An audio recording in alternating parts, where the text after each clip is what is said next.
Live.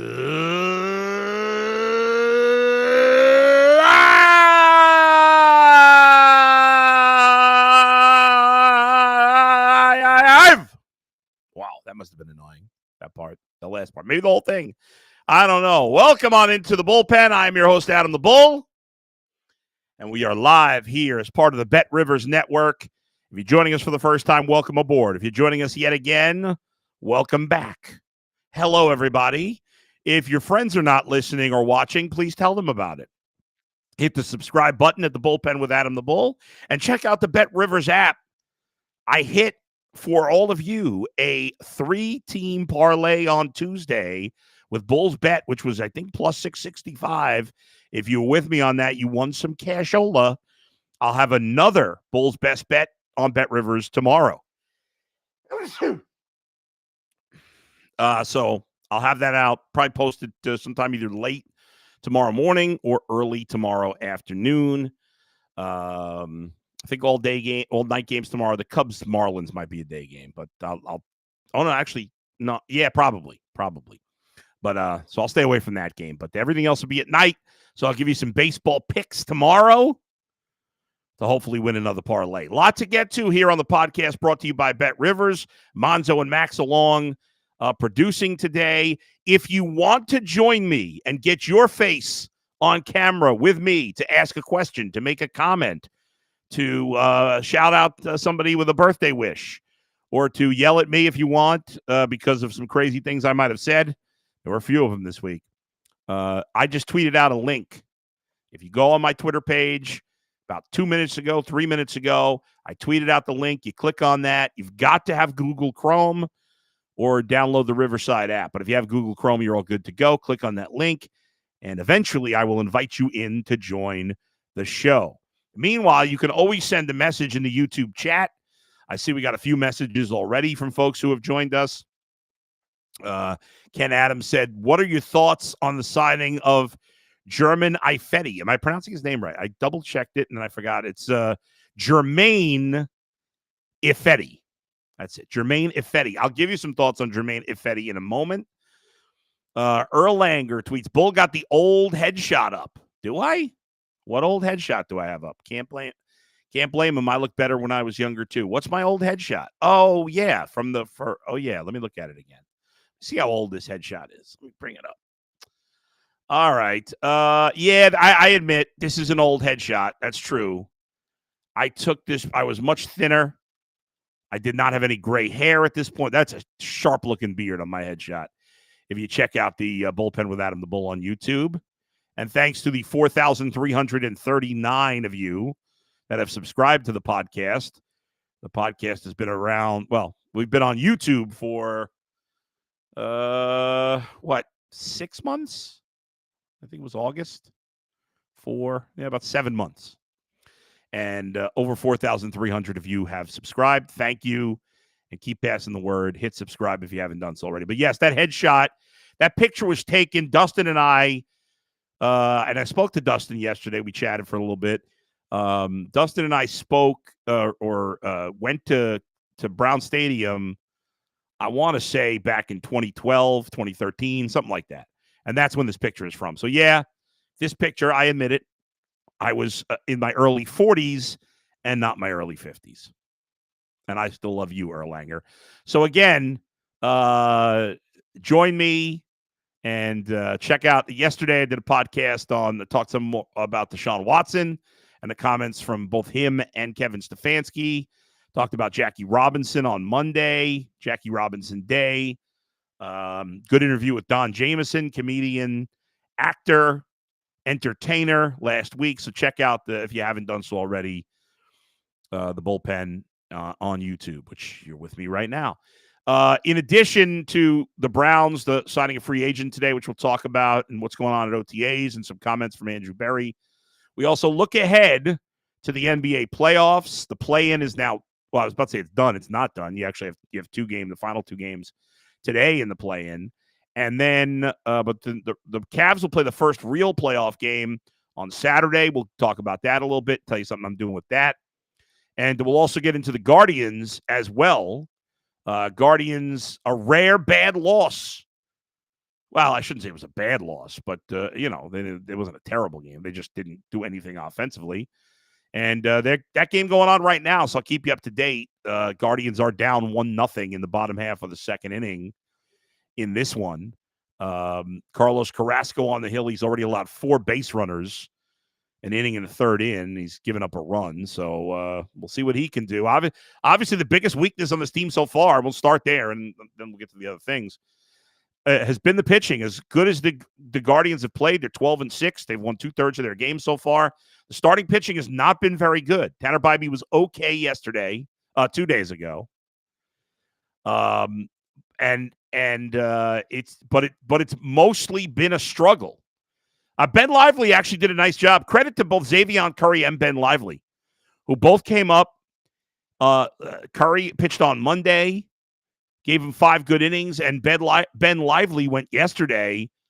They signed him to a 1-year, I think it was $1 million contract in the offseason. And he's been a journeyman. He pitched for Cincinnati last year. He did a nice job. The Guardians just couldn't score yesterday. So the bats have gone cold the last 2 days. They're Guardians without a hit through the first 2 innings today. The only base runner so far, Tyler Freeman, who walked. That's been it. And so we'll see how long Carrasco could go in this one. He's almost up to 40 pitches already with 2 outs in the second inning. So he's trending towards a 4 or 5 inning performance in this one. Andres Jimenez just made an error, unfortunately. I don't from where I do my podcast, the TV's behind me, so it's a little hard to watch the game while it's going on. So I have the game. Oh, you know what? I got it on my TV. I didn't even think I could watch it on the computer as well. But I shouldn't be focused on the game. I should be focused on all of you and the conversation we're having. So despite the shutout yesterday and so far being shut out through 2 innings today, we know how well the Guardians have played so far. It's a lot of fun to watch. They've looked great. And there's reasons for optimism about the offense. They're making a lot more hard contact this year.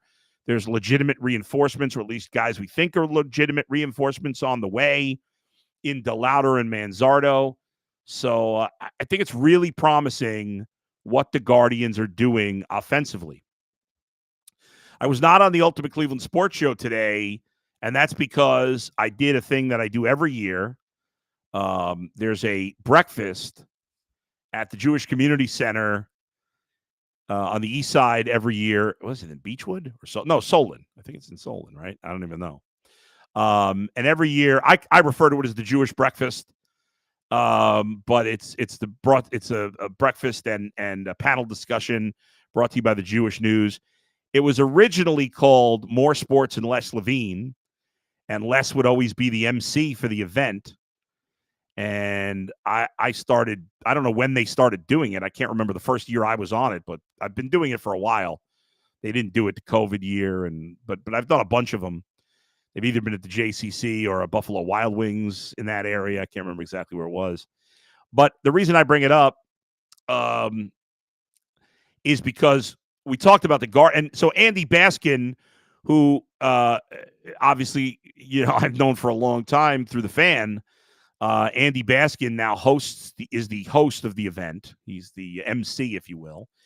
And the last couple of years, it's been me, my buddy Jonathan Peterlin, and Munch doing the panel discussion. And I bring this up for 2 reasons. One, it's always nice to bring up my old buddy Les Levine. I think about all the time both Les and Michael Stanley passing away in the same year. And I'm saddened that they've both left us. But I'm also saddened selfishly that I didn't really get a chance to say goodbye, because they both died when COVID was at its worst. And, every time Les would come into the studio at the fan, it was always a pleasure to see him. And obviously, Michael and I worked at the same time every day, and I would talk to Michael pretty much every day that we were both in the studio, but I wasn't working from the studio the last couple of years. So I miss those guys both terribly. And it was good to see Les's son, Jeremy, who was there for the event. And, but when you go to an event like this, it makes you miss Les even more. Andy's done a great job. Andy Baskin's done a great job filling in for him. But as always, Les was missed.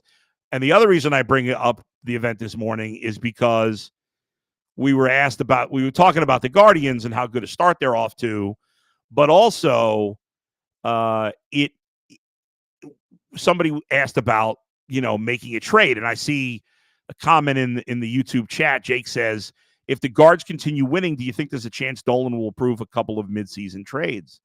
And I'm, remain very frustrated by the Dolan family.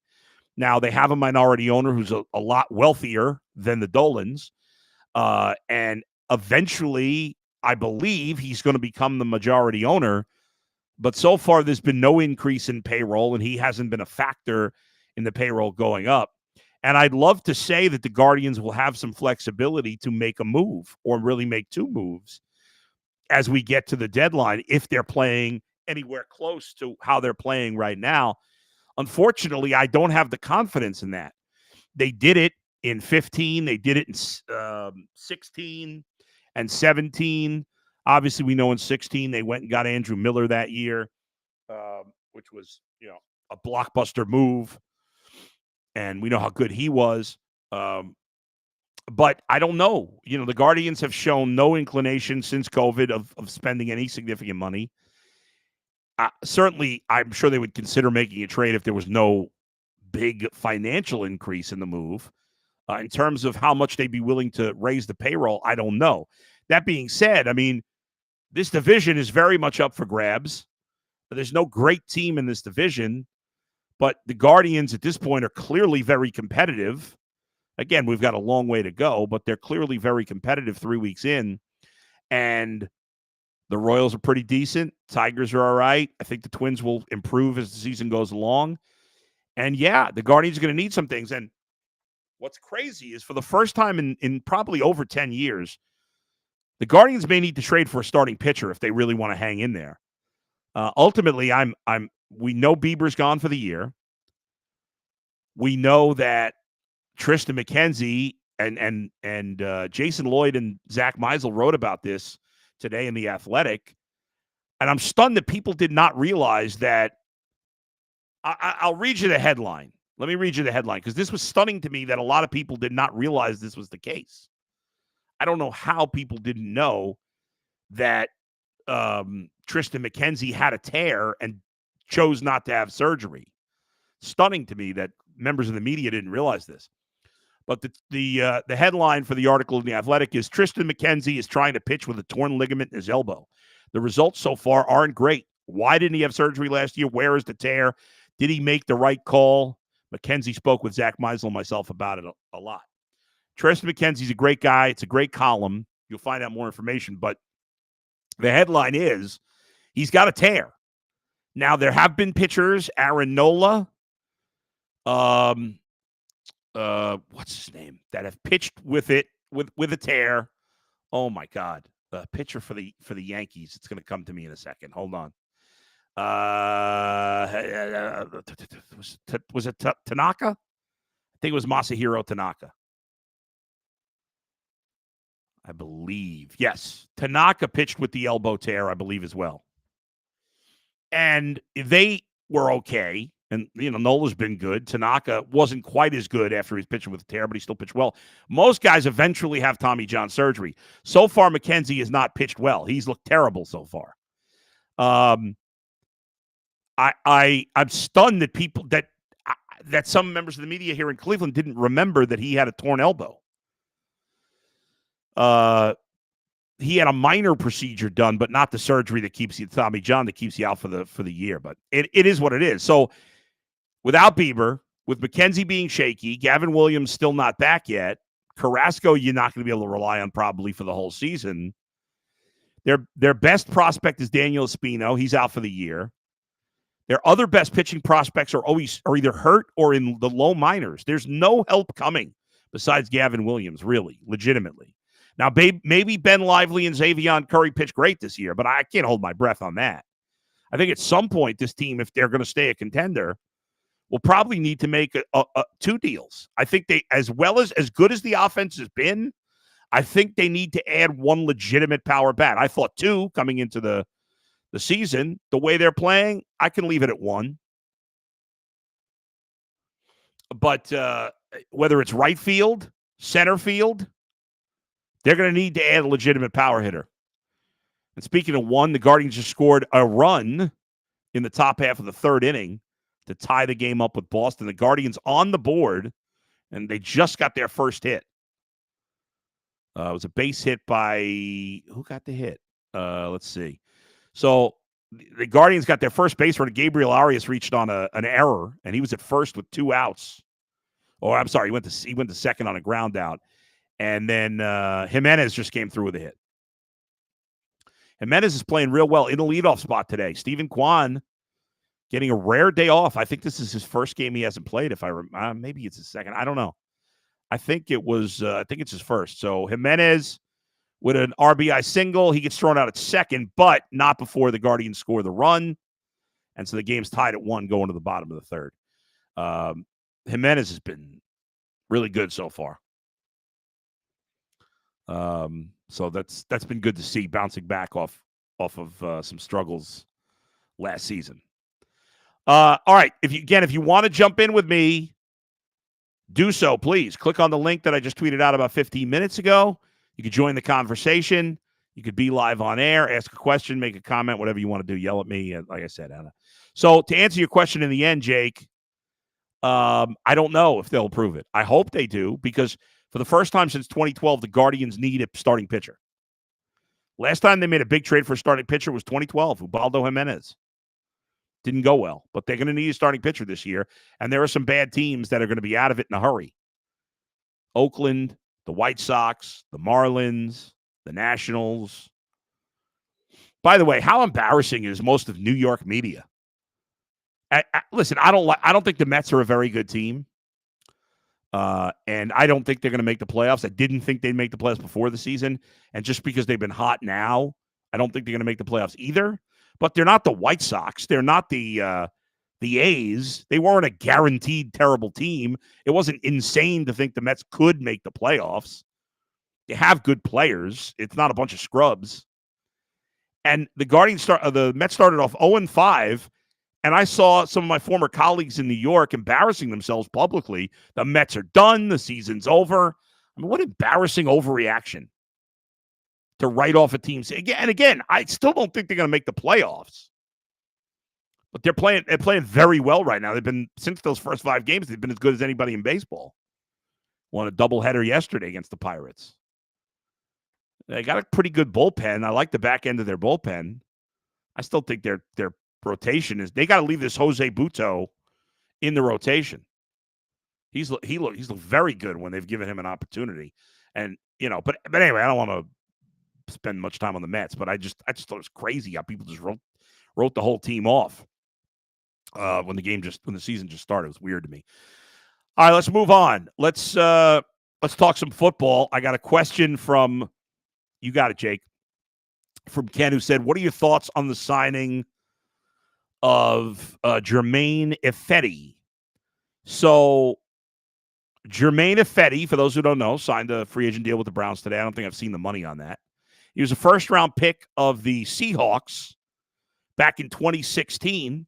So my buddy Tyvis Powell knows him, of course. They, I believe, played together in Seattle. So I'll talk to Tyvis. I didn't get a chance to talk to him today, so I'll talk to him probably tomorrow. Ifedi's been a starter for many years now. He did not start last season. In fact, I don't think he played last season. I think he was hurt. And in 2022, he was a backup for the Falcons. He had played a couple of years with the Bears where he'd been a starter. He started a number of games for Seattle. He's mostly played right tackle, but he's played a little guard. And he's 20. I think he's going to be 30 soon. So you're bringing him in as depth, and you have some position versatility. The Browns have 3 potential starting tackles, but all 3 were hurt last year, and Jed Wills, DeJuan Jones, and Jack Conklin. We don't know what their status is going to be. And Ifedi is a guy who's been, like I said, he's been a starter. He started 83 NFL games. He's played 102 NFL games. He's played on some good teams. And he's a veteran. So I like the signing. I'm not going to go crazy about it. He's a backup offensive lineman. But we know what they were throwing out at tackle last year after the top 3 tackles all got hurt, and it wasn't pretty. Ifedi's an upgrade over what they had there. So I think it's a smart signing My guess is they're paying him very little, $1 million, $2 million.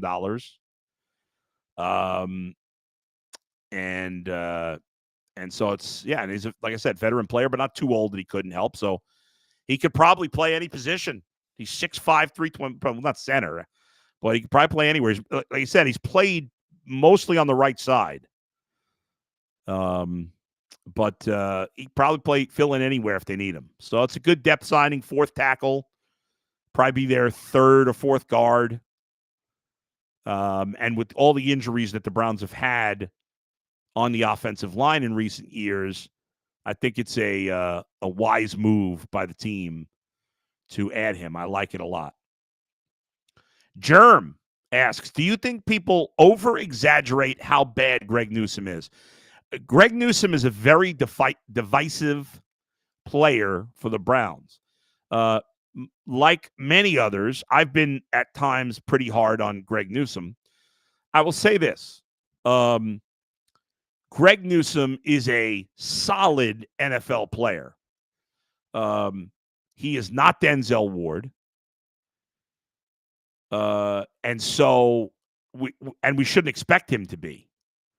But what's interesting is Denzel Ward actually today at Browns OTAs said he wants to see the Browns keep the entire cornerback crew together, which is a good job of him for looking out for his buddy Greg Newsome. That's what it's all about. Martin Emerson is not eligible for an extension just yet because he's only been in the league 2 years. But Greg Newsome was a first-round pick 4 years ago.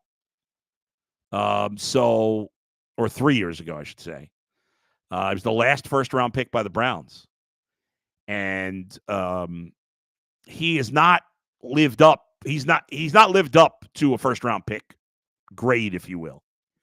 But he's a decent player. But he's a third receiver, a third corner. And he's good in that role. Now, he doesn't seem that happy with it. I don't know. But I don't think he's an outside corner. I think he's done a good job in the slot. But we saw in the playoff game, he got roasted. Well, so did Martin Emerson, frankly. And people love Martin Emerson. I like him too, and I think he's better than Greg Newsome. But neither of those guys are Denzel Ward. Don't kid yourself. Denzel Ward is a special corner. Martin Emerson's a very good corner, and Greg Newsome's a solid corner. That's how I look at it. That's a pretty good trio. I don't know if there's any teams that have a better trio than the Browns. And if Greg Newsome stays their third corner, I'm absolutely fine with that. If he's looking for money that's bigger than that, then they may have to let him walk or they may have to trade him. I don't know. But knowing the way the Browns do business, I wouldn't be surprised if they re-sign Greg Newsome. The Browns like to sign their guys. And Greg Newsome's a solid player. Again, not spectacular, not worth a first-round pick, but that's irrelevant at this point. Is he a good third corner? Yes, he is. Is he a star? Is he worth a first-round pick? No. But you don't pay, that doesn't matter. He's a plus for the team, I believe. But I like Cam Mitchell a lot also, and I do think Cam Mitchell would not be a big drop-off from Greg Newsome. And so if you could use Greg Newsome to improve somewhere else, I'm okay with that. But I'm not a Greg Newsome hater. He's a good player. Germ says he's very bad, and when he's bad, I don't think he's overall a bad corner. Yes, he's had a lot of moments of where you're like, oof, God. Like he's had some standout, really bad moments. I just think he's a solid player, but unspectacular. Andrew Berry today talked about Nick Chubb's recovery from injury at OTAs. He said he's on track where he's supposed to be. Now, that doesn't mean he's supposed to be ready for week 1. Again, as much of a freak as Nick Chubb is, and he's the ultimate freak. And I said on UCSS yesterday that I expect the second half of the 24 season for Nick Chubb to not only be back, but to be playing like a star. That's my expectation because that's how special I think he is. But he may struggle in the beginning of the season just getting his feet back under him again. The good news is he has come back from massive knee surgery before. but he has 2 torn ligaments that he has to recover from. But if anybody's going to work harder than anybody, it's Nick Chubb. If anybody's going to beat the timeline, it's going to be Nick Chubb. But we need to be patient with him. And there should be no pressure, and I'm sure there will be no pressure for Nick Chubb to come back too soon. As for Watson, Andrew Berry kind of reiterated what Kevin Stefanski, what Deshaun Watson said yesterday. But he talked about that the expectation is that Deshaun Watson will be ready for the start of the season. That's been Deshaun Watson's expectation. Kevin Stefanski and Andrew Berry. They put some pressure on themselves, all of them, by saying that. But I got to believe, despite what happened last year with some confusion, that they wouldn't say their expectation was him to start the season in April if they didn't think it was nearly a sure thing. So that's a positive. Joshy sends a message to the YouTube chat. Not sure if you've covered it or not, Bull. I'm sorry. Guards question here. What are we getting in Laureano that we didn't have in Straw? Laureano can't hit, and I'd argue that Straw plays better defense. Well, right now you're getting very little from Laureano. Now, Laureano in his career has been an hitter. An hitter. Let's see. His career OPS is 747. That's slightly above average. His career OPS plus 108, slightly above average. He is clearly a better hitter than Miles Straw. Now, he's been terrible so far this year. Terrible. He's been to the plate 44 times. He has 2 doubles, 4 singles, and he's drawn 5 walks. Struck out 13 times. So 2 extra base hits, no homers, no RBIs. He's not playing every day, which is good. But the answer shouldn't be, should you play Miles Straw or Ramon Laureano? Because neither of them should be an everyday player for the Guardians. I want Miles Straw. I'm okay if Miles Straw comes back to the team at some point, but he cannot be a starter. It's got to be like Austin Hedges where you play even less. Even less. He's got to be a pure bench player when he comes back. I don't think Laureano should be starting either. He's not playing every day. Obviously, he's not as good as Miles Straw defensively. If Miles Straw wasn't very good defensively, he would be out of baseball because he's the worst hitter in the league. Well, he's not in the league, so he was the worst hitter in the league. The answer is trade for an outfielder. Now, it might be add Chase DeLauder, but I'd like to see them add a quality outfielder via trade. That's not going to happen anytime soon. Could it happen in June? Before the deadline, July? I won't hold my breath. That's what I'd like to see happen. I'd like them to go get a slugger for the middle of the lineup, and I'd like them to go get a starting pitcher. So there you go. Don't really have time to get into the Cavs. I will say that 1 o'clock Saturday is game 1. They'll host Orlando, of course. The Cavs are, I think, minus. Well, let me look at I don't know why I'm guessing. I'm just going to bring up the Bet Rivers odds because I got them right in front of me here. Cavs are minus 109 and a 4.5-point favorite to win game 1 of the series. In terms of winning the NBA title, the Cavs don't have great odds, obviously. They are plus 5,000. And they're minus 180 to win the series. So there you go. All your betting needs at the sportsbook at Bet Rivers. You can bet props. You can bet the NBA playoffs, Major League Baseball, tennis, soccer, hockey, golf, international basketball, college baseball, cricket, rugby, the draft, anything, boxing, UFC. We got it covered, the WNBA when it comes back. Obviously, the NFL. Bowling. You can bet on bowling. I know nothing about bowling, but if you know anything about bowling, apparently there's team bowling. I didn't know this. I'm looking at our bowling odds right now. LAX minus 220 over the Waco Wonders.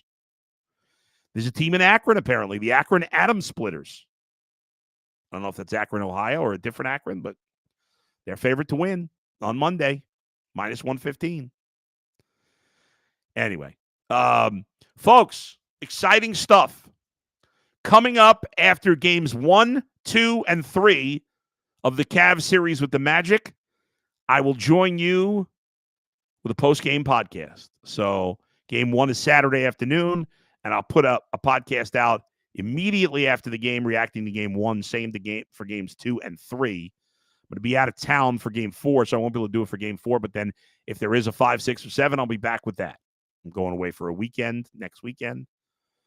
So I'll have to be watching that one on the road. But every game but 4, there'll be a post-game podcast almost immediately after. Thanks to everybody for joining me today. Thanks to all of you in the chat. I appreciate the comments. Thanks to all who subscribed, all who watched. Thanks to Monzo and Max for producing.